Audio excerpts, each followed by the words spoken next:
What's going on, everyone? This is Mekkah. Welcome to Fire Emblem Pitfalls episode 7, also known as my 5,000 subscriber special. Thanks to you all so much for subscribing, it means so much to me. We are going to be in for a treat today because we are going to be taking a look at a place that is a breeding ground for pitfalls. This is where you're going to get to see all of them in their natural habitat. This is where they all start spreading around. You might already know what I'm talking about, but just in case you don't, let me give you a first impression of the place.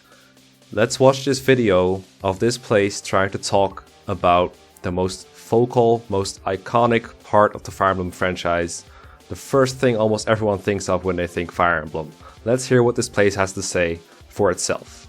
Just watch, just listen. Marth is the central protagonist and Lord-class character of the Fire Emblem series. Following the end of the event known as the War of Shadows, Marth devoted himself to the reconstruction of Altea. Sita became his fiancée. Their plans to marry are interrupted by a missive from Hardin.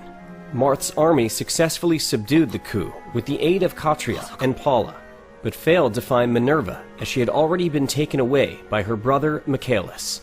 Though he seeks to get Hardin's support in removing the corrupt general, Sita arrives breathless after they rescued the two royal heirs. In a bid to end the Arcanian abuse of the Grustians, Marth led an attack on Oldburn Keep, Lang's domain, and the Archaean hold on Grust. After countless battles, Marth united the continent as the United Kingdom of Arcania, serving as its first king. He is also crowned the 5th king of Altea, with Sita as his queen, and he spends his time rebuilding Arcania with her in Pales, the capital of the country. Under Marth's reign, the continent experienced a golden era of peace, and its wounds began to heal. Marth's most recognizable by his blue color scheme. He is kind-hearted and incredibly pacifistic and idealistic. Want to know more about Marth? Check out the Fire Emblem Wiki on fandom. So did you guys see that? Did you see the same things that I did? I just have a couple of questions. Why is the narration talking about FE3 Book 2 or FE12 and not Book 1 or FE11, which is where Marth started off? Why talk about the sequel first and then not talk about the thing before at all? Question 2, why is the awakening footage talking through the narrator, mostly in Japanese? Like, Marth's army successfully subdued the coup with the aid of Katria and Paula, but failed to find Minerva as she had already been taken away. For a moment I thought I was listening to a sex scene or something. I was like, this is even more unfitting than what it actually ended up being. Number 3, why is there awakening footage with Lucina and Crom? They're like, where is Marth? I know they have like blue hair and they're related, but that's not Marth. And you're kind of making people think it's Marth. Number 4, why is the only Marth footage in there from Fire Emblem Warriors? Number 5, why do I get the impression nobody involved with this movie knew anything about Fire Emblem? Number 6, why does nothing add up? Number 7, why? Just why? And this is not even the worst part of the Fire Emblem Wiki. These were only recently added, but the Fire Emblem Wiki was already a pretty bad thing. So today's Pitfalls is going to be about the Fire Emblem Wiki. The pitfall is trusting the Fire Emblem Wiki about anything. Let's go. Alright, so obviously tackling the whole wiki is a big mistake. I will not do that. I'm only going to tackle like a subsection of it to show what problems I have with the wiki and why I don't think you should rely on it for game advice. So what I'm going to do is we're going to look into one game's group of characters, contents, characters, binding blade. It's going to be mostly unscripted. I did take some notes, but I didn't want to script this episode. It's much more fun to do it spontaneously. There might be some minor story spoilers if you haven't played the Binding Blade, but most people I think have by now. But if you still have to play it, maybe skip this part. I have a treat for you at the end that's not related to FE6 at all. So anyway, let's look at the first one. Let's look at Roy. This is my first problem with the wiki. If you click on that icon level there, you just get a picture of Roy. Obviously, I want to look at his entry. There we go. Let's look at Roy. And I'll probably edit it a little bit so it's a little bit more fluid. So what I'm interested in is not the whole character profile thing. I just want to talk about his in-game summary, the overall thing right here. So most of what it says is technically correct, but usually it's the way it's phrased or the things that they do not mention that I have an issue with, or like the way it shapes misconceptions. But sometimes it's just outright wrong, and that's my biggest problem. So let's go over it. My problem with Roy is the line about where, let's see. Yeah, the Lord starts with somewhat shaky base stats, but can grow into a high performance unit. Now, what does that even mean, a high performance unit? I assume they mean a unit that performs well, performs at a high level. But Roy never does that until he promotes. So, he doesn't really grow into a high performance unit, he just kind of promotes into one. It's almost like he turns into a pre-promote. It has nothing to do with his level ups or growths. His growths are fine, but they're not amazing and they do not get him out of his low stats. And the lack of a promotion bonus actually holds him back, which is actually stated later on in the wiki. So it's almost like two different people wrote this, or one person that like just has his head all over the place. And this is a problem the wiki has with a lot of characters. It's not the most notable here, but it is just the first example, the first of many. So let's look at the next one.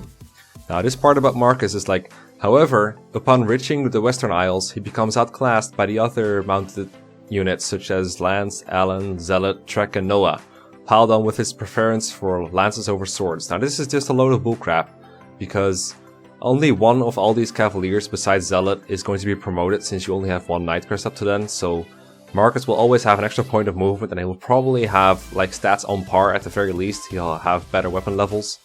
Which brings me to my second point, the preference for lances over swords. I know Marcus can use a silver lance, but he doesn't have like an A rank in swords at this point, but I know he can use a killing edge, and that's the best weapon he will need. Like, you don't have a brave sword or anything, and you get a silver sword, sure, but it's not like Lance or Ellen will be able to get that, to use that over him. So why is this relevant, and why are you pretending that it's relevant at all? If anyone is using the silver sword, it's Marcus, if you really focus on his sword rank, which you shouldn't do. But it just makes absolutely no sense. Also, shoutouts to the FE7 Marcus overview right beneath. It's all about, let's see, there's a part about EXP stealing that's total bullcrap. This part leads to the page about experience stealing. You guys can't see the mouse over part that pops up, but that's what the page is all about. But just stop spreading the EXP stealing part around, because it's just not how it works, and I'm not gonna get into it, but I'm just so tired of it being in a wiki, which is supposed to give like objective info and not one player's opinion, a misguided opinion at that. Don't do that. But like, yeah, I agree that Marcus can be used to like weaken enemies, but he is also like your best unit. Why would you not use your best unit? Let's get into the next one. This is another part about where they emphasize growth too much. This is about Walt. Despite his terrible start, Walt's growth rates are good enough to give him a good chance of improvement over time. His low bases and lack of an enemy phase can make it tough to level him up, especially on a hard mode. Even when properly trained, his normally average stats and inability to attack up close can leave him looking underwhelming when compared to someone like Shin. Okay, so he basically told me he's bad, but what does his growth have to do with anything then? His growths aren't even that great. They're like 40% strength, 40% skill, 40% speed, 50% skill. Those are like average. I mean, for FE6 standards, they're like okay, but they are not that good to where they compensate for his awful bases. So why are you telling people that Walt grows out of his bad bases? He doesn't. He really doesn't. So this part is trying to convince you that even though Bors's strength and skill are rather low, though they can be compensated with a good support, preferably Lilina, OJ, or Bors's younger sister Gwendolyn. Now, no part of Gwendolyn should ever be in the same sentence of a good thing, especially not an FE6 support. FE6 supports are slow, and you definitely do not want to like use two armor knights and support them together. Never tell anyone to use Wendy as if it's a good idea. Never. Also, there's a part about high, also Bors has a high luck growth rate, which can partially mitigate his accuracy issues in the long run. I'm gonna highlight it just so you guys can see it. Get my mouse cursor in here. Here, I'm not making this up. Bors has a high luck growth rate, which can partially mitigate his accuracy issues in the long run. That makes absolutely no sense either, because Bors has a base 4 in luck, and let me tell you that base 4 in luck contributes to 2 hit rates. Just 2. And guess what? Over the course of 2 levels, that's going to grow by, let's see, he's going to get 1 point of luck on average, so he's going to get 0.5 points of hit. Enemy avoid grows a lot faster than that, so again, this makes no sense. You might as well have told me that the supports help his hit rate, which they do to a little bit extent, but don't support him with Wendy. This is such a bad way to phrase it. Like, yeah, Luck can increase your hit, but only by a little bit. It doesn't make him good at hitting things.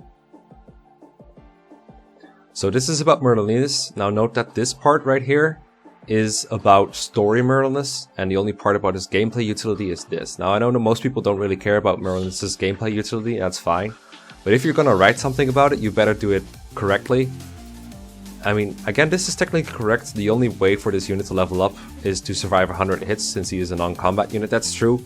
But there is much more to Merliness' gameplay than just this. How about the fact that he doesn't actually die permanently if he gets killed on the battlefield? You can keep using him over and over. What about the idea of, you know, depositing things into his convoy during gameplay and then maybe taking him out again in a different place?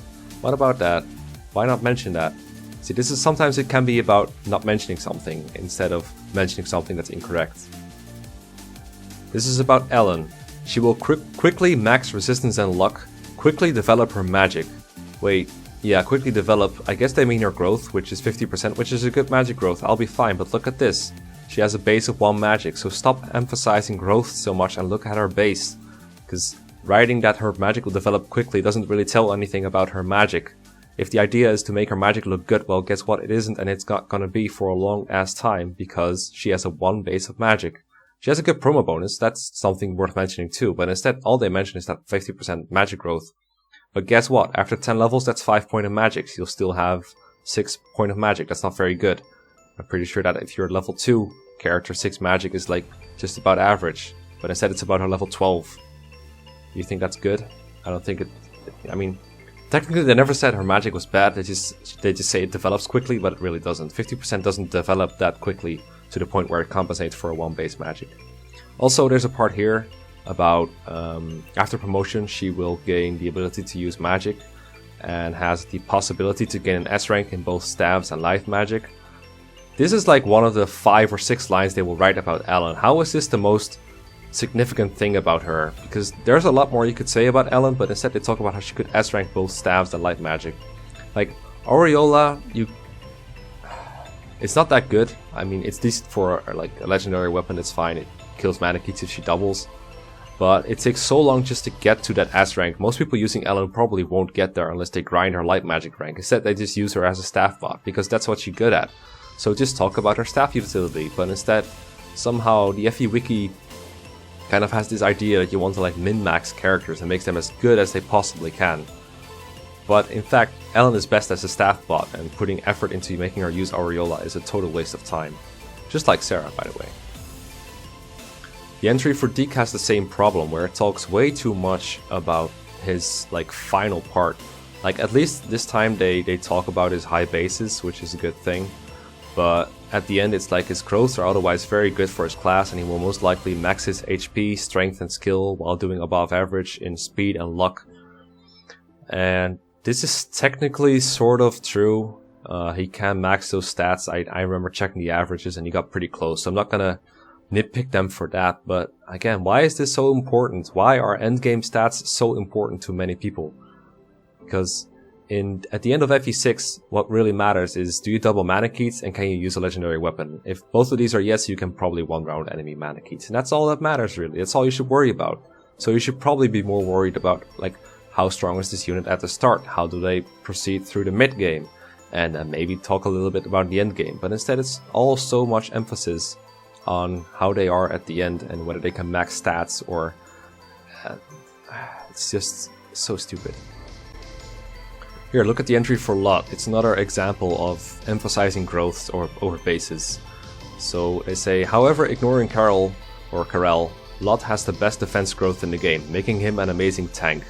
Okay, so go ahead and use Lot in any random chapter you want to, put him up against an enemy, and then try using that growth as an argument as to why he's taking a lot of hits, because chances are he's not taking the hit very well.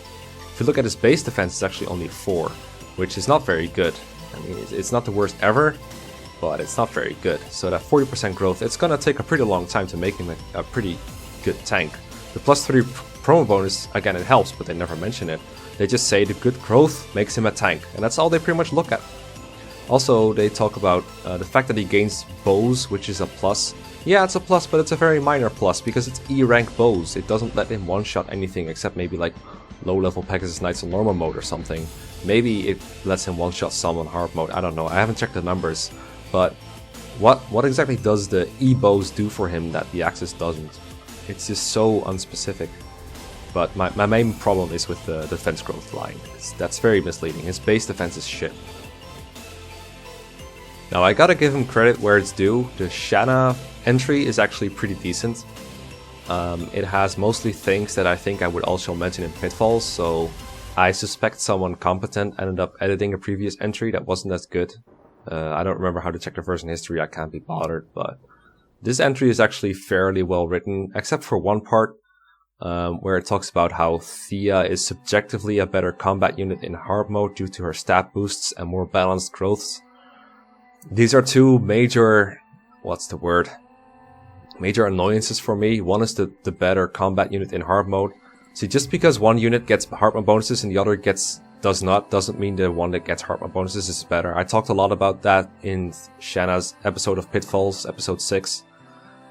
It's just a bonus. It doesn't say anything else except that one character gets bonuses. The other character might still have better stats overall. You know, it's like saying, okay, this guy gets a +2 strength bonus, but so they're better than the other unit. But what if the other unit had a 5 base and the unit that gets a hard mode bonus had like a 1 base? You're only talking about a +2 without ever talking about the complete picture.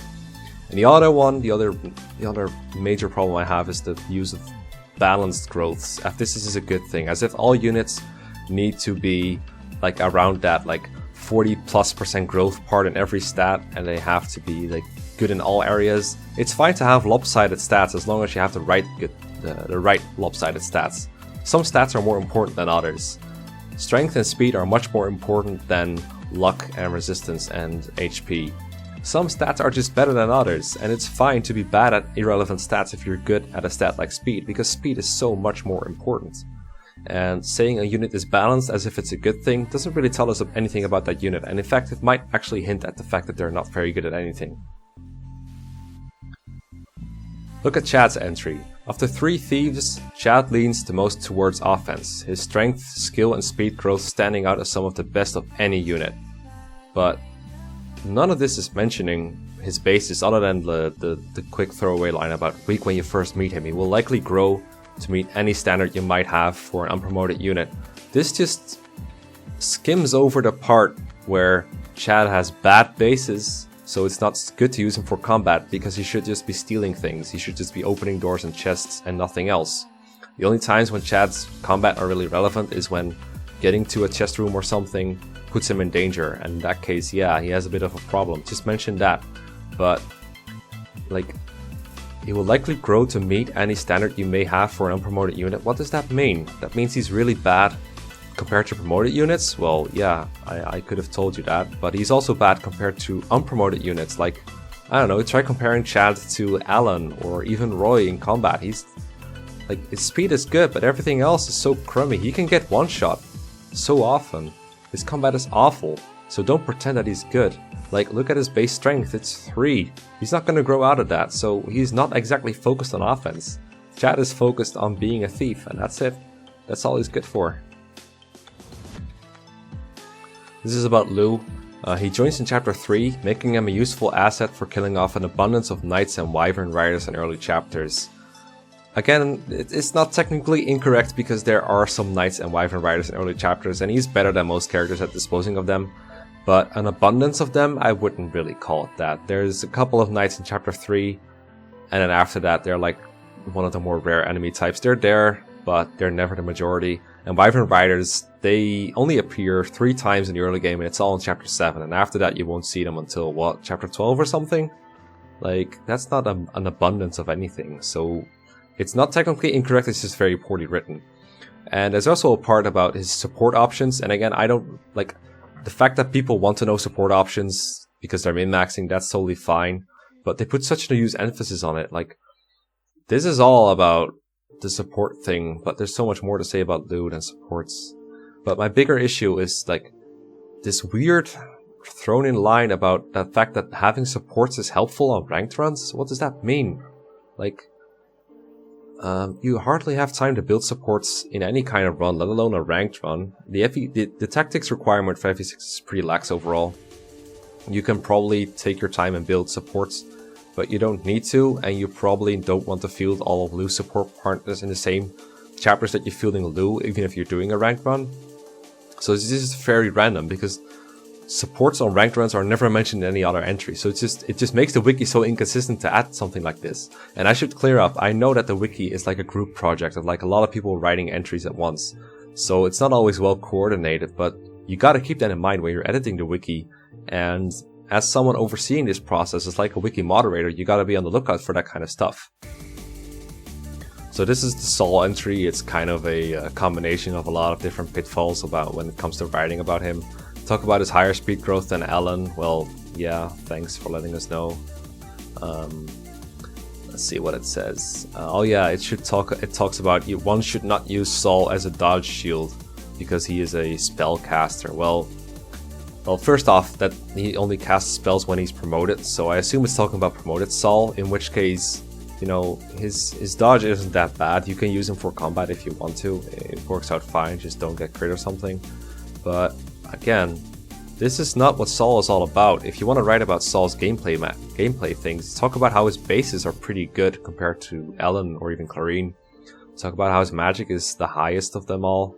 Talk about how his staff rank is the highest of them all, which is really important in a game like a V6, where you can only build staff rank like one at a time, since, you know, weapon EXP gain is so slow in this game, and staffs can't even kill anything like normal weapons can, so building staff rank is really hard. The fact that Saul can reach warp quicker than any of the others is worth mentioning, but instead, let's talk about how he takes hits, right? Because healers should be used to take hits. Or well, they shouldn't, but why talk about his stats at all, in fact? If you're... it's just not a very important thing about Saul. The whole entry for Dorothy is just very confusing to me, so I'm gonna read it out. Dorothy can be a very useful unit. She is more powerful, although slightly less accurate as an archer than Walt. This is like a wrong sentence, but whatever. But like Walt, she has fairly low bases. In fact, her bases are worse than Sue's, despite joining 2 levels higher. Her average movement and lack of an enemy phase may also make her seem inferior to Sue. This is implying that Dorothy is not inferior to Sue, by the way. Dorothy will require work in order to become competent. She has high HP, strength, skill, speed, and decent luck. Okay, so her bases are low, but she has high stats. Now, I know they mean growth, but just say that, because saying this sounds like her bases aren't actually that bad, or that she's like worth training or something. None of these are true. However, she has low resistance and defense. She will be a good dodger and give out a lot of damage, and with such high HP, it will be hard to take her out. Try to keep her away from enemies with high critical rates. If fully trained before promoting to sniper, she will have much higher HP than the pre-promote snipers, and will cap strength early on. Her high endurance and avoid outweigh her bad defenses. Let's look at her stats then. Okay, so it's chapter 6, she joins at level 3, I think. I don't know, it doesn't say it here. Oh, it does, level 3. 19 HP, really high HP, right guys? This, like, 19 HP and 58 defense growth or HP growth, that's not even great or anything. Like, if this character joined in chapter 1, you wouldn't even say she has like super great HP. It's like about average. It's like, it's roughly what FE7 Hector has, I believe. This HP and strength. And Hector has like a good growth, but a pretty bad base overall. 5 strength, 50% growth. Again, it's okay for a character that joins in chapter 1, but she joins in chapter 6, underleveled. And like all these bases are, like even if she joined in chapter 1, she wouldn't really be very good, but instead she joins in chapter 6. So this is totally misleading of Dorothy's character. I'm not saying it's like hard to train her up if you really want to. Like if you put your mind to training any unit in Fire Emblem, you can do it. But it is a challenge, and this makes her look like, I don't know, some kind of wonder. Like she joins in, yeah, sure, she joins late, but she's worth it, you know? She becomes really good when she's trained, because her stats are better than Klein's or Egren's, whoever the hell those are.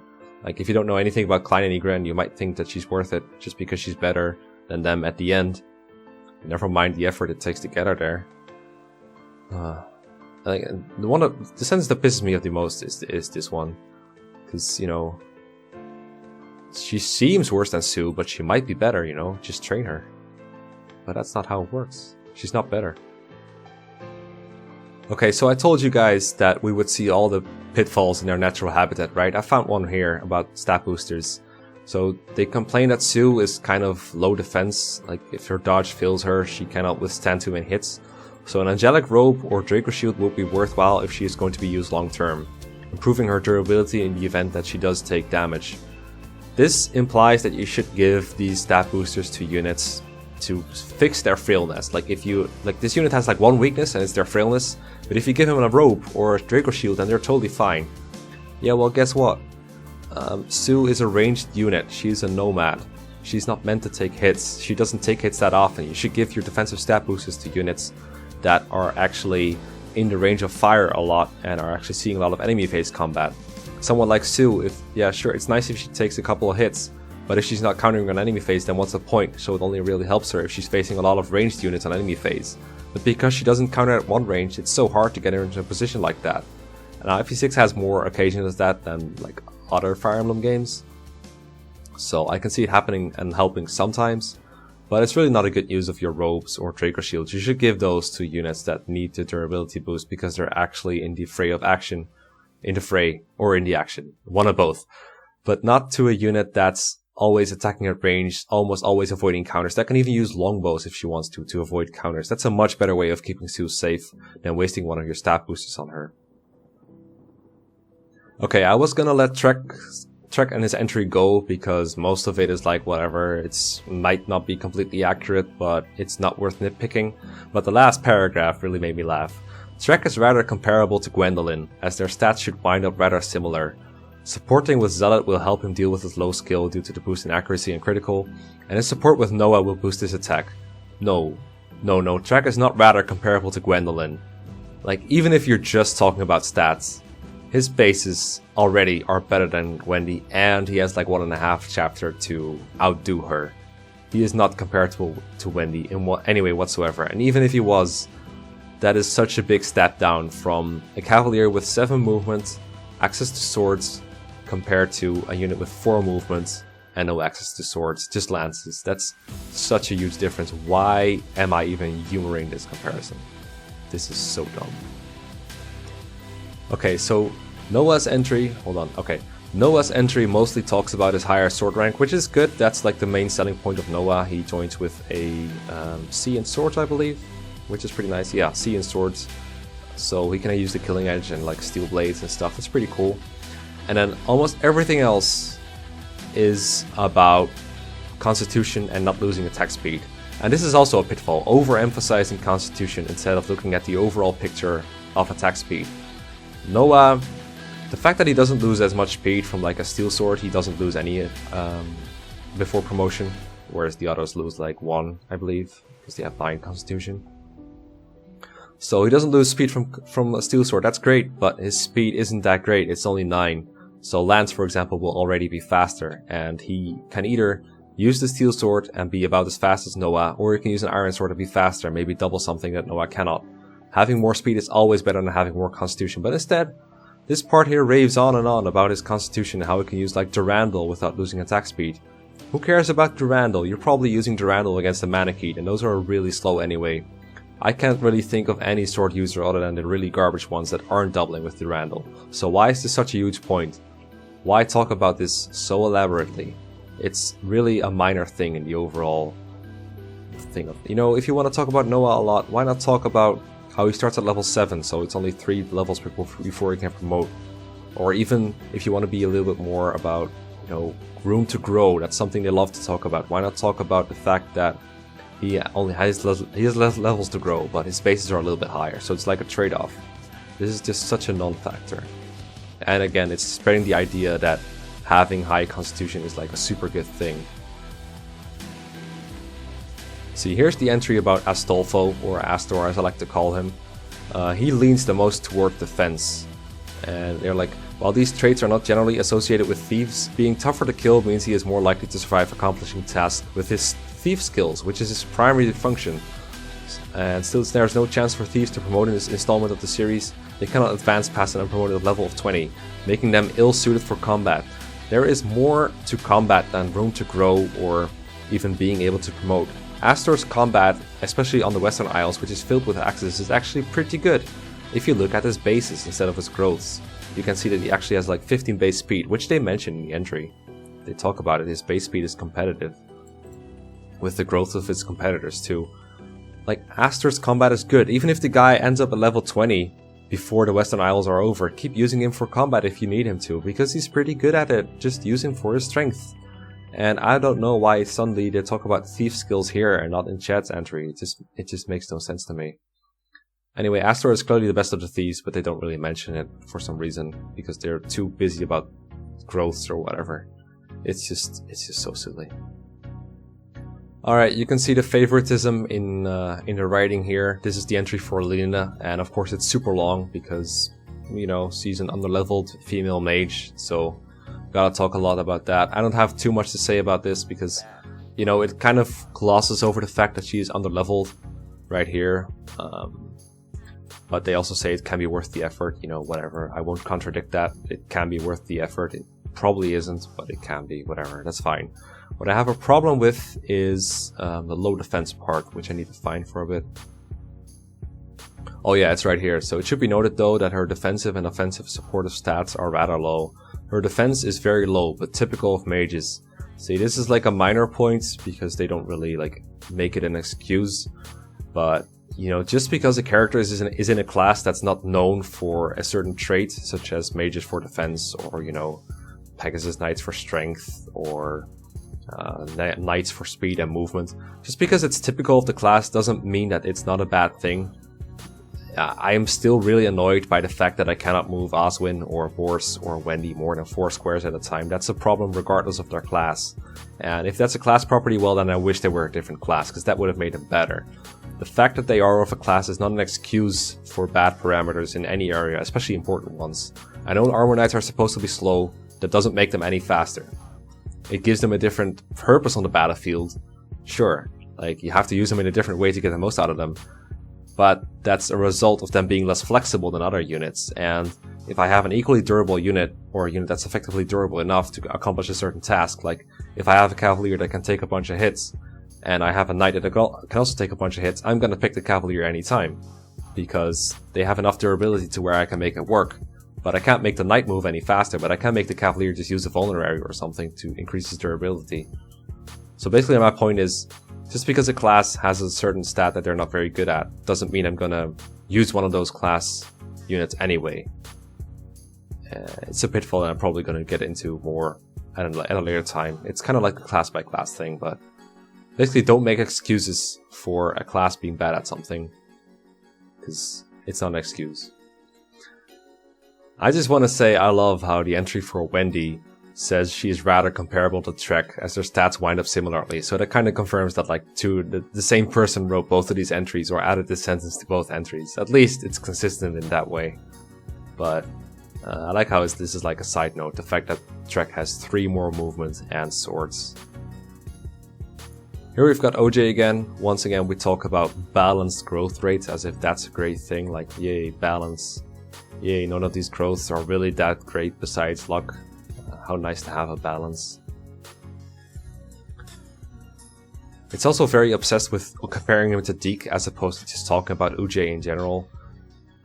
If I read an entry on a character, I'd rather know how good he is in general and how hard it is to raise him, rather than how he compares to the other character in their class, because he's not just competing with Deke for a unit slot, he's competing for just about anyone. I know a lot of people pick units like 1 for each class, but that's not the best way to go about it, and I've already discussed that in Pitfalls, so I won't really get into it here, but I feel like there's a lot more to know about OJ than the fact that he compares poorly to Deke, even if you admit that.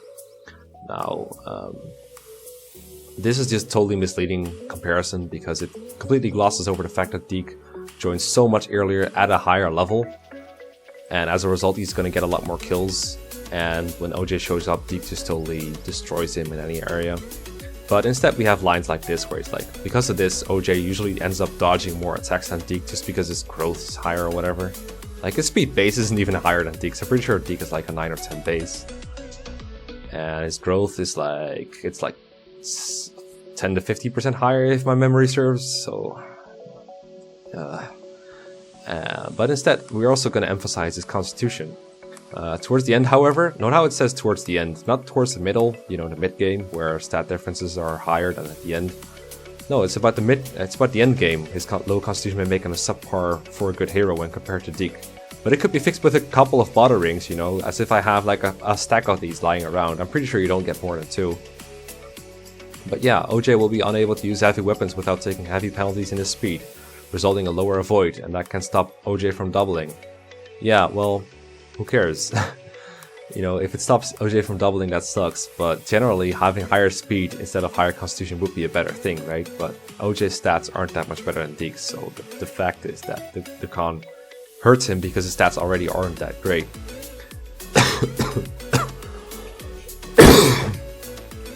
And as mercenaries, Deke will swing around a steel blade, the heaviest swords in FE6, only reducing his speed by 1. The steel blade is so inaccurate, you don't want to use it for anything. Unless you really have to get a 2-hit kill or something. The same sword would reduce OJ's speed by 6. Then don't use it, use the Killing Edge. Killing Edge is much better. It also suggests to train OJ in swords and Deke in axes, but that's just silly because Deke just wants to use the Durandal to kill Mannequins. And this also makes the part about the low constitution in the end being that bad thing so weird, because even though you might lose some speed from using Durandal, I'm not even sure if this is the case, but if he does, it's not a big deal because you can still double Mannequins with him, so it's a total non-factor. Again, totally glossing over the fact that OJ joins at like, what is it, level 1 in chapter 8, which is the most important thing about him because it's what makes him such a bad unit. So this is first entry, and I mean, most of it is pretty casually written, like you grind her or something. What I want to talk about is this part. They talk about her stat differences between her and Rutger, because of course the only unit you want to compare her to is Rutger. As such, she usually ends up usually ends up dodging more attacks than Rutger, but will have lower strength and perform critical hits less often. That's such a weird thing to say. I mean, yeah, her strength is lower, that's a good point, but the critical thing, is that really a big deal? Her skill is still really good. Like, she has 9 skill at base, and that's not even talking about her heart map bonuses. Then she has like 12 skill apparently, and a 50% growth. That's still insane. Like, she's going to cap skill at some point. And I'm not sure who has the higher skill cap between Fur and Rutger, but I'm pretty sure the skill cap difference is no more than 2, if not 1. So that's a complete non-factor. It might be like 1 or 2% crit at some point. Rutger will have a lot more crit at base, which is the bigger difference between them. It's just that Rutger has been trained for so much longer, has gotten so much more XP from killing all kinds of enemies, including bosses. And so have your other characters. Like, that's the whole problem with Fear, is that she joins our level, but she's not that hard to train. She can be pretty useful, much better than OJ in fact. So yeah. Instead, let's talk about how she performs critical hits slightly less often, right? That's the more significant thing between them. So Gonzalez's entry is pretty weird. I only have a couple of issues with it. One of them is that it talks about using stat boosters to help his bad points again. So like the fixing low stats by giving 1 stat booster that gives +2 in that stat. As if that turns a bad stat into a good stat. We all know the gap between a good stat and a bad stat is pretty big. It's bigger than 2 points. But yeah, using resistance boosting talismans, isn't it talisman? Whatever, I'm not here for the grammar. To help with enemy staff users, like that alone is very misleading.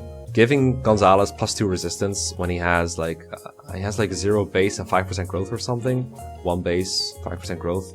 That's so bad. They're still gonna target him, they're still gonna hit him. It's not gonna make that big of a difference. And in case you wanna catch me on the fact that they said multiple, you only get 1 talisman, okay? You'd have to buy them for him in order to make him more defensive, which is not worth it and way too late to even matter. Or you can use a few skill boosting secret books on him for accuracy. Again, you get 1 secret book for most of the game. You get 1 in the route split in between Ilya and Saka, and that's it. And it's only +4 hit for each secret book, which is not a very big difference, even with 2 RNs. Like, that's not going to help Gonzalez's hit issues, especially not when he first needs them. You can give him 1 at base, but that's not suddenly going to make him accurate. It's going to make him slightly less inaccurate, but he'll still be unreliable until he promotes. Now, when he promotes, something much more significant happens. He gets a +5 skill bonus, but do I see that mentioned anywhere? Because I don't really see it. So again, talking about the wrong things. Also, a lot of it is about the difference between the one Gonzalez and the other, because in one route he has base level 5 and the other his base level is like 11. And it does talk about how you can instantly promote him at the level 11 route, which is pretty fine. I'm glad they mentioned the early promotion. And they also talk about how level 5 gives him more room to grow, which is also fine. I mean, it's not that significant, but it dedicates so much time to the difference between the Gonzaleses that it makes me wonder if they really realize how little of a difference it makes, but that's more of a nitpick. Overall, I wish they would have mentioned that Gonzalez's constitution is so high, so that makes him very hard to carry around, but the stat boosting thing was my main problem. Here we have Geese again, and when I opened this entry I already knew I was going to talk about this. Here we have it again. In contrast to Gonzalez, come on cursor, there we go. In contrast to Gonzalez, Geese's stats are well equally distributed despite having less room for leveling up. Again, balance doesn't mean good, and in Geese's case the problem is that it's very mediocre. The problem is that none of his stats are actually very good. They're all like right on the line of between good and bad, which overall makes him a pretty bad unit. Now in contrast, in particular, his skill growth rate is higher than Gonzalez, so accuracy should not be a problem for Geese as a berserker. Again, he gets one less on promo bonus. Let's emphasize that first. He gets one less on promotion, 4 instead of 5. His growth is only 30%, which is not a very good growth. I don't remember how much Gonzalez has, but I know it's not much less. And his skill is only a little bit higher at base. And to make it even worse, his speed is so much worse that Geese actually attacks less often than Gonzalez, and even after promotion he's going to double less often. He only has a 1 speed bonus upon promotion. Whereas Gonzalez is naturally pretty fast, so he can actually double, and that compensates for way more than a couple of points of hit. So I would actually say it's Gonzalez who has less hit issues. The thing that Geese has over Gonzalez is that he actually weighs less, so he's easier to carry around. Like, he has much less constitution, to the point where a lot more people can rescue him. But they don't mention it. And instead they talk about Geese as if he's well balanced, and because he's well balanced, he's a very useful unit. Now, I don't know about you guys, but I would not call Geese a very useful unit. I'd say he's okay, I'd say he's usable, I'd say casual players can get something out of him, but he's not a very good unit. Again, this is the problem with the wiki, is that it talks about as if these are like objective facts, but they are not. These are not facts, these are opinions. And opinions do not belong in a wiki, and if they are in a wiki, they should at least be well argued. There should be some substance behind them, basically. So here's Klein's entry. It mostly compares him to Dorothy and Igren and of course Walt, as if there's like no other characters to compare him to. Like, I don't know, Shin, Sue, how about those? But no, we just gotta compare him to other archers and snipers. It talks about his growth rates as if they matter. And he's still better than Igren thanks to his higher growth and earlier join time. I'm pretty sure the Igren entry like almost directly contradicts this, but whatever. It talks about heartbeat bonuses as if they're like something that matters on its own instead of something that can be factored in. You know, all the pitfalls I've talked about before. The thing about Klein's growth rates is that they're like decent. Again, they're not brilliant or anything. They're like slightly better than Walt's, I believe, if at all. But the thing about the Klein's growth rates is he's a unit that attacks like once per turn, right? He's a sniper. He attacks once per turn. It's like George, like I talked about George in FE11 on Mangs' playthrough. Pre-promote snipers don't level up very often, okay? They're pre-promote so they get like 5 or 10 for a kill or a chip, and they only do it once per turn. So how often are you going to see him level up in an entire playthrough? Not that often. So his growth rates are much less significant than his bases. Here, this entry is about Lalum or Laurum and how she can dodge quite well and make up for not being able to attack. Her defense and resistance are not good but could be worse. These are the first things you're gonna read about Lalum's gameplay, instead of, you know, the ability to refresh other units, which is the most significant thing about her by far, and the reason you would use her. But no, it talks so much about her dodging. Like here, to further improve her dodging skill, she could at least support B with Roy or any other character that can support her, as all of them can help her out a little bit. Her combat doesn't matter. You want to keep her out of combat because she doesn't counterattack. So if an enemy attacks her, she might die, and that enemy is going to be around for enemy phase, and it's not going to be weakened at all. That's the problem with exposing a dancer. And it needs to talk way more about, you know, what a dancer can do for you. I mean, I'm not saying these guides have to be complete, but if you're going to emphasize something in an entry, if you're going to make some kind of summary, the most important aspects should take up the most space, in my opinion, and in this case that's not the case. Now here's Elfin's entry. It's a lot shorter, and again, most of it is not about his dancing. At least the dancing part is first, the refreshing part, I mean. His purpose is the same as Lauren, to refresh units so they can move again, and then it just talks about his stats, as if those matter at all. Like, I get that you want to talk about it somewhat, but again, if you want to talk about a dancer, you should probably talk about the dancing. The entry about Echidna, I'm sure, used to be a lot worse, because it actually talks about her being a pretty good pre-promote and her good axe rank, which is great. The one thing I have a problem with is this line right here. It's so weird. Echidna also comes in a chapter where an arena is readily available. Thus, if work is put into her, she can deal hefty damage throughout the game. Why are you mentioning this in like an entry at all? Arena views, and why is it in Echidna's of all? Like you already said her growths weren't very good. They're like 30%, so training her in the arena is not going to do her anything. If you're gonna arena view someone, don't use Echidna. You know, she can actually get crit in the arena and die because her luck is pretty low. And you know, if you're gonna arena view someone, just make it a character that has like a bunch of level ups to gain and has like actual good growths. This is just totally out of place. And again, I wouldn't have a problem with it if they said this in like every entry or something, that at least it would be consistent in that case, but it's not. It just makes no sense here. Barter once again gives us some information that's kind of misleading. He will have troubles hitting opponents with axes despite the fact his luck is average. He has a base luck of 14, which is actually pretty good for, you know, a warrior, for whatever that's worth apparently. And I think that's like the best luck out of any axe user in the game. Even better than Echidna, in fact. But Echidna never had this mentioned, so I'm not sure what this is for. I mean, his skill is like kind of low, but it's not so bad that it gives him like a ton of issues. And he can actually use a killer axe at base, which sort of compensates for the low hit chance. So I'm not sure why average luck all of a sudden deserves a mention. Because, you know, he has like better luck than most axe users. So if anything, there should be a point in his favor. And it also talks about killing Wyvern Riders and Wyvern Lords in one hit. Now Barter is one of the few warriors in the series that has a pretty good bow rank at D. He can use the steel bow.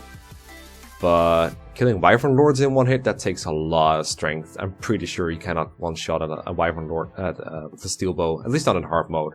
Maybe in normal mode, but I really doubt it. I really doubt this has been fact-checked.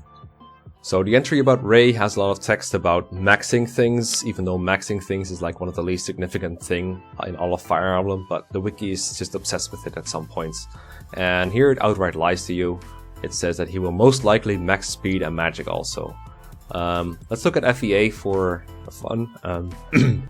Ray averages like 21 speed at level 2020, which is like way at the end of the game, and his chance of maxing speed, which is 26, that's a speed cap, is 7%. But no, he will most likely max it apparently. I don't know where they took statistics class, but that's not how it works. It also talks about how, Dark Tomes are very heavy and he will never be as fast as his stats suggest. Again, technically correct, but not very true. He has 4 Constitution, Flux weighs 5, Nosferatu weighs 6, so Dark Magic in this game actually isn't all that heavy. He loses 1 point of speed to Flux before promotion, and then once he promotes he no longer loses speed at all. And he loses 1 to Nosferatu, so it's not that big of a deal. It's more that his speed is already so average to begin with that once he starts losing speed it can actually get doubled. But that's a problem with his bad speed base, which again, they don't really mention. Or the fact that his base level is so high that it doesn't grow very fast. Which is a problem when you're a unit that joins with pretty bad stats. This is what happens when you're so obsessed with final stats. It also talks about how you can fix it with stat boosters again. You know, giving a body ring to a dark magic user is fine.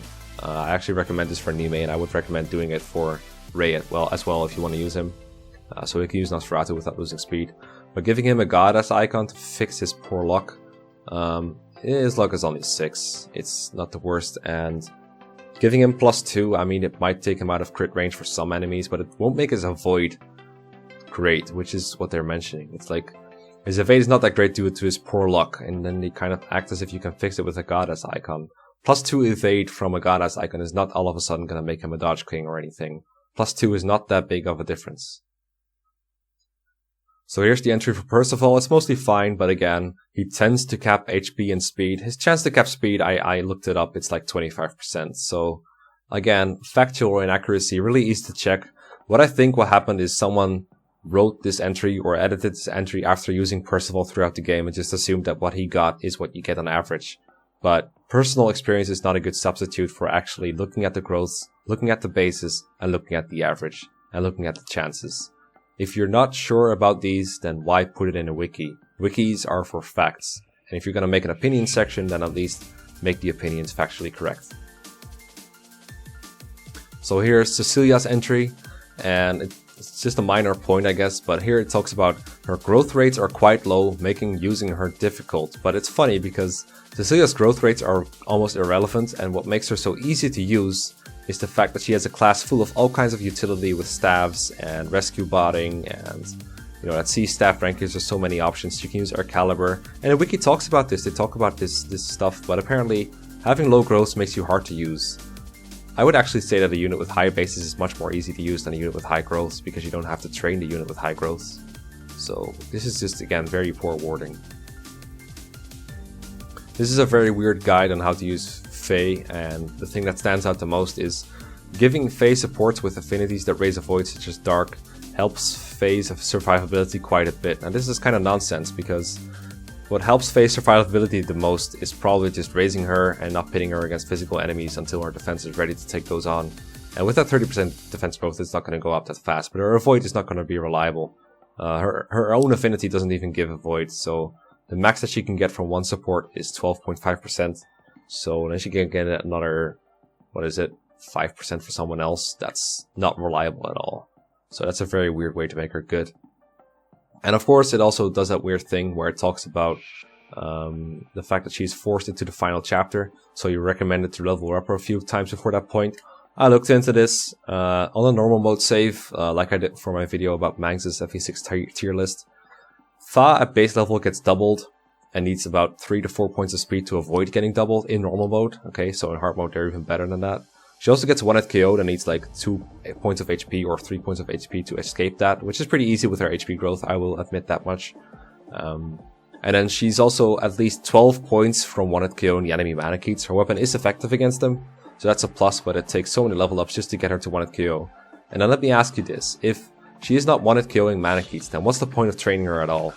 Because if you're not 1-hit KO'ing a Manakete, then they're just going to counter you, and almost every one of your other units will be able to get a 1-hit KO on Manakets because they're using all these broken Divine weapons, so they will either double them or just straight up 1-hit KO them if you're lucky.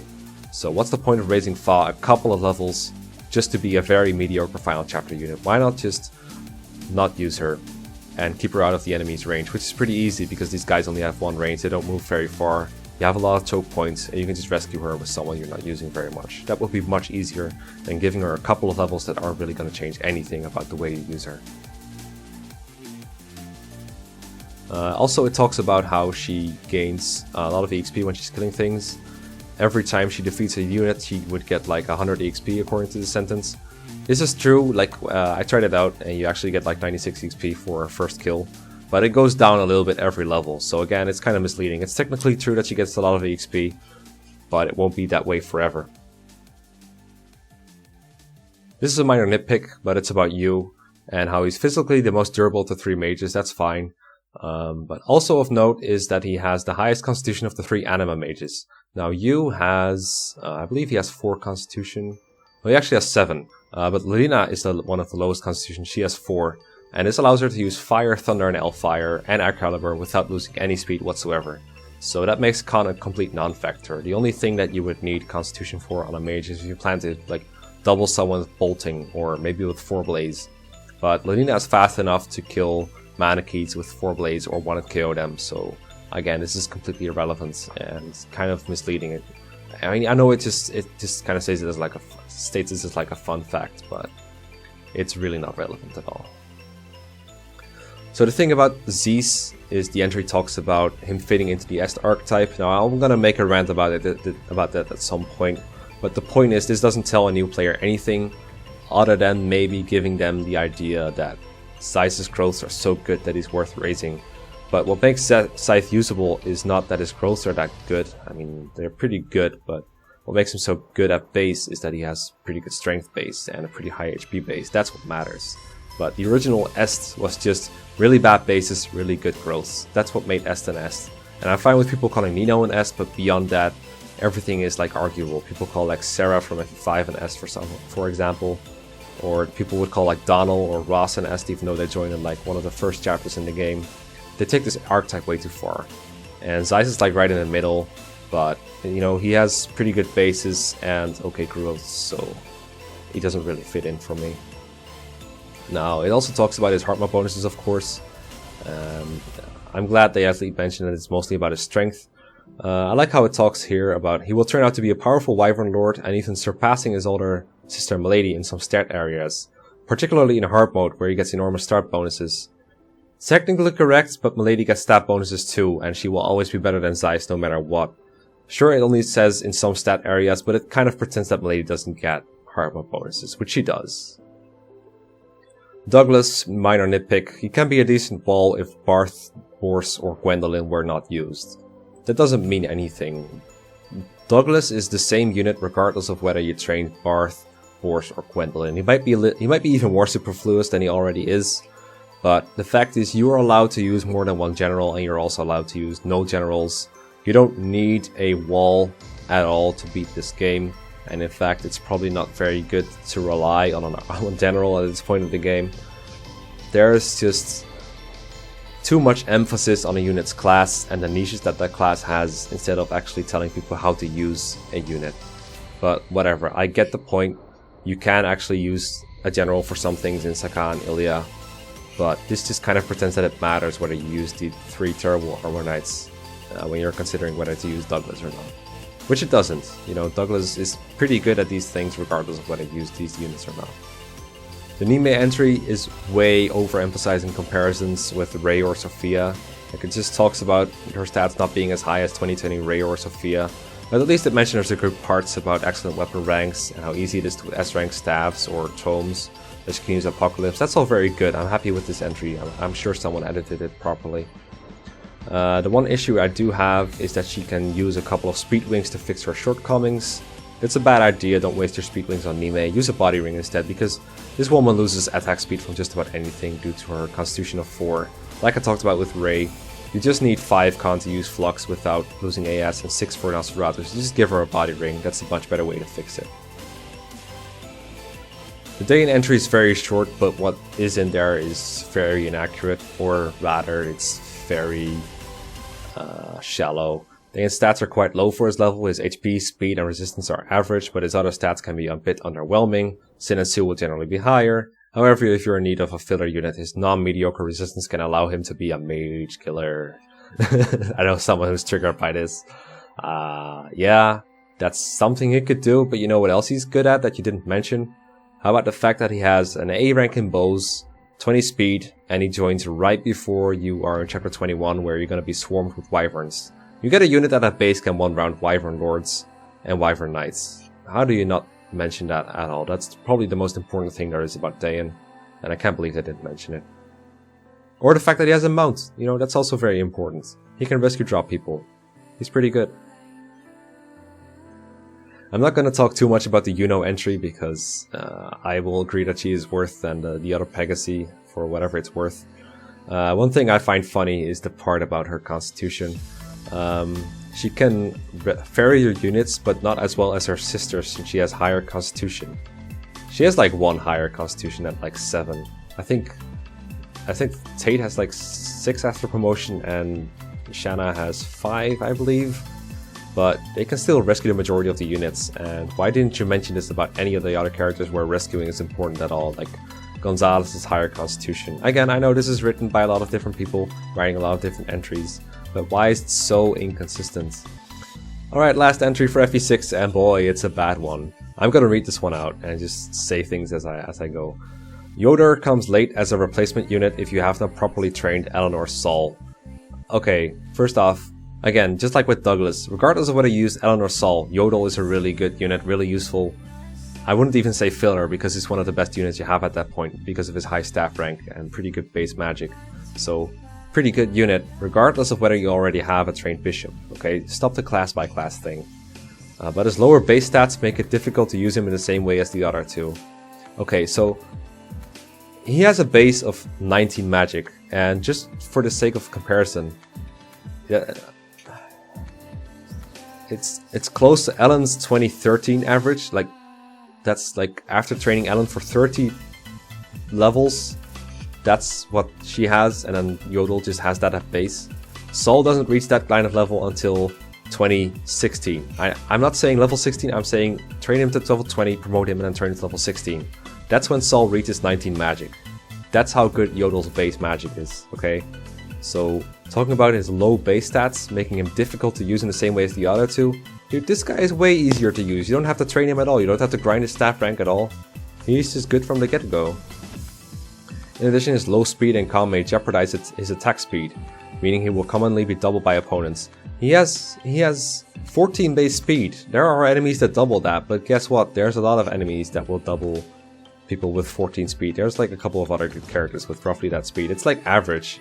I know that in hard mode he generally avoids being doubled by the wyverns, so that's good enough at least. And, you know, his constitution, it is 6. He doesn't lose speed from any tome other than Purge and Aureola. And, you know, if you're using Purge, you're attacking from very far away. And if you're using Aureola, well, you have to grind his staff rank to, or his light rank to S, which is pretty impressive by itself.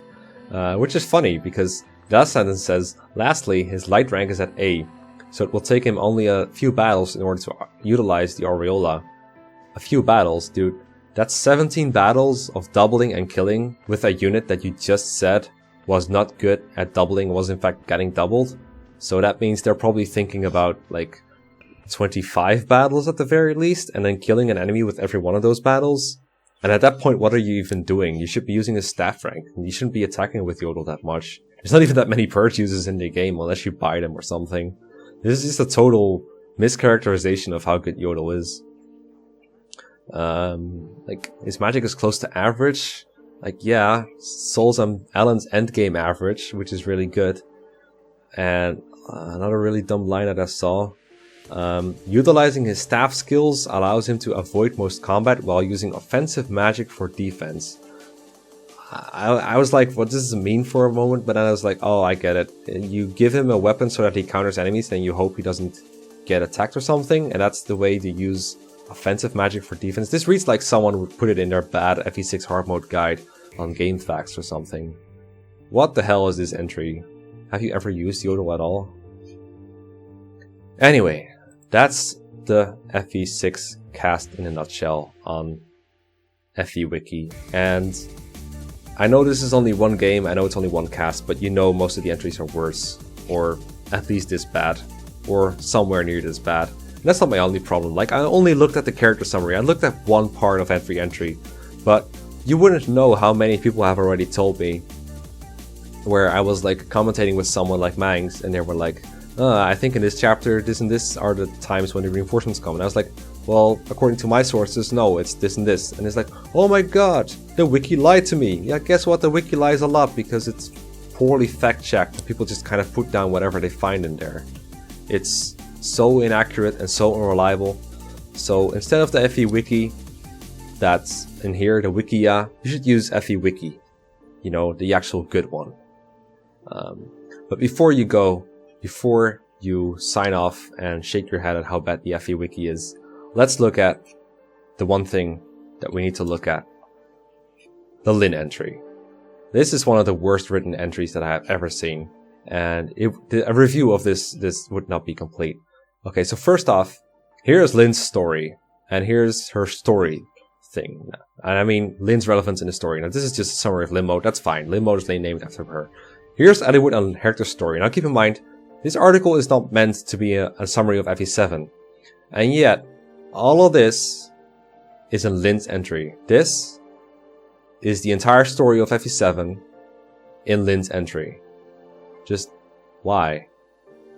Like, this is all about Nurgle. This is all the things about what Nurgle does, and things in Dragon's Gate, and what they do in Ostia, and like, this is just a story summary.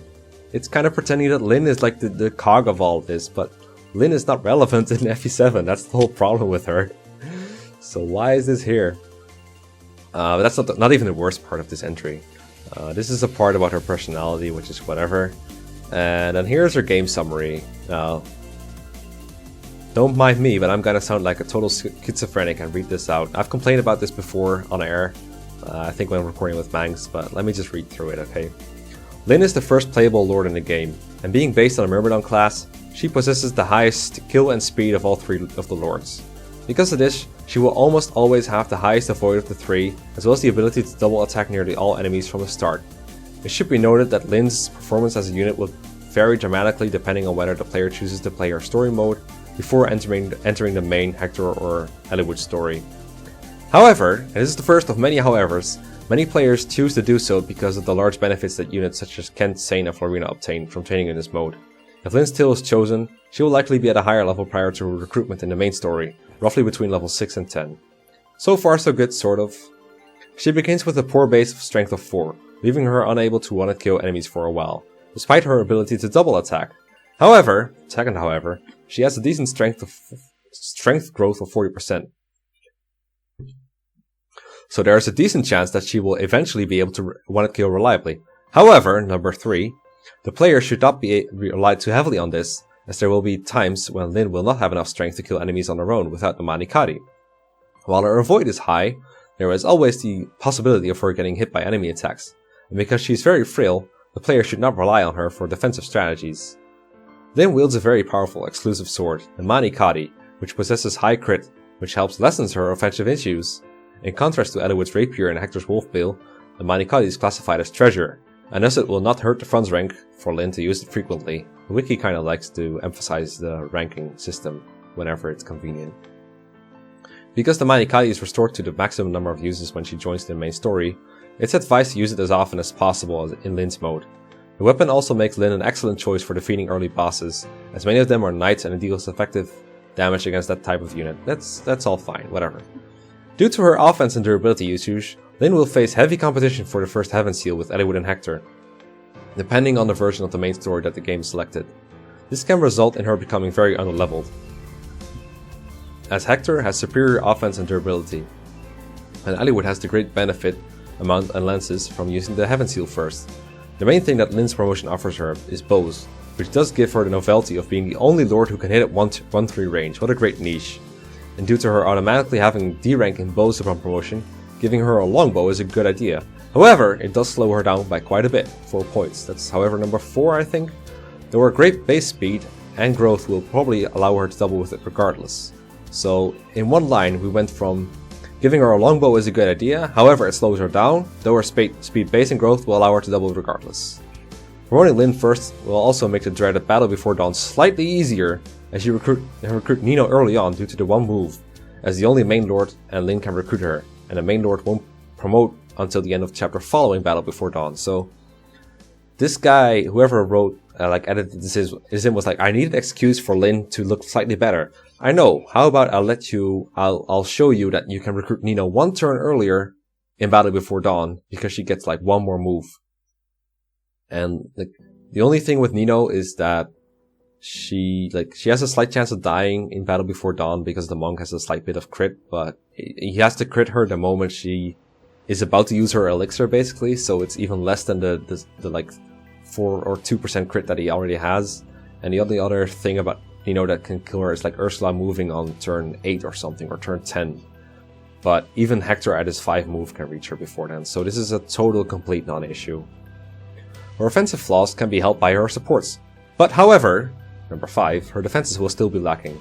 Her best choice for a support partner is Florina, because of the speed at which their support develops. But another good alternative is the support triangle between the 3 lords, since all of them have identical movement before promotion. If Lynn gains a good amount of strength before leveling and good support, she can be a valuable asset in the later stages of the game. However, number 6, she faces an issue in the final chapter because her legendary weapon Soul Kadi possesses extremely high weight, which in turn negatively affects her durability and ability to double attack. If the player gets her to S rank in either swords or bows, Lynn can wield a Regal Blade or Reen Flesh instead, respectively, both of which are superior to the Manikari or the Soul Kadi. However, number 7, depending on how her stats developed upon leveling, she can end up being outclassed by Hector and Eliwood. Okay, so the S rank weapons in FE7 don't matter at all, and if you care about ranked runs and all, you shouldn't be using them because they are a big part of your funds rank and they are a ridiculous amount of gold per use even. So just using them like 5 times can cost your funds rank if you've been mismanaging it. And being outclassed by Hector and Eliwood, who the hell cares? Like, this is just comparing between lords. That doesn't mean anything. It's even less relevant than comparing her to, say, another sword using unit like Guy or Raven or whatever. Like, she is outclassed by the majority of your roster. So why does it matter so much that she's outclassed by the other lords? Because she's the protagonist in Lyn still, she is forced in every chapter of that mode, which gives her many opportunities to gain levels. You have enough unit slots for just about everyone in Lyn mode, so this is irrelevant. Which can potentially cause her to have a level lead on her fellow lords in the main story. Okay, but they also join a lot earlier in the main story, and the main story has a lot more enemies in every map than in Lyn mode, so this is a total non-factor. Like, I can get that this works against Eliwood because it's kind of hard to get XP with him in Hector Heart mode sometimes, since Eliwood is also kind of shit. But there is no way Lyn is going to have a level lead on Hector. She performs typically for a Myrmidon type of unit, and depending on how much the player values certain stats, she can either be a liability or an invaluable asset. Okay, no. If you value defense, she's bad, but if you value speed, she's good? Is that what they're saying? Because, I mean, I know speed is the best stat, but almost every other of Lyn's stats is bad, and her being a sword unit is bad, and no matter what you think, it's a fact that Lyn has a lot of trouble in FE7 if you want to play even remotely fast. If you're playing super slow, then nothing matters. Lyn is almost equal to everyone else. But the problem with Lyn is that she's so fragile, even in a game like FE7, she's so fragile that she can get 2-hit KO'd. She faces weapon triangle against almost everything. She promotes late. It's a costly promotion too if you're playing ranked, because they have in seals worth twice as much. She competes with Eliwood, who gets a lot more out of promotion and becomes good after being bad, instead of Lyn, who becomes okay after being bad. And she is just not a very good unit. So this is very misleading.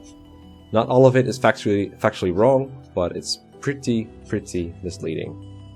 And that's just about all I have to say about the wiki for now. So don't use this wiki for information. If you want to make the Fire Emblem community a place that has more knowledge and a better database, either help improve this wiki by editing the entries and making them less schizophrenic like Lyn's, making them more factually accurate, check the accuracies, or boycott this wiki because it uses stupid videos with mispronunciations, missing narratives, missing narration, I should say, random ass clips that have nothing to do with what's being said, awakening footage where it should have footage from a game that Martha is actually in and the protagonist of, and stupid advertisements at the bottom, which I also hate. So support the Fire Emblem wiki that's actually good. I'm gonna link it in the description.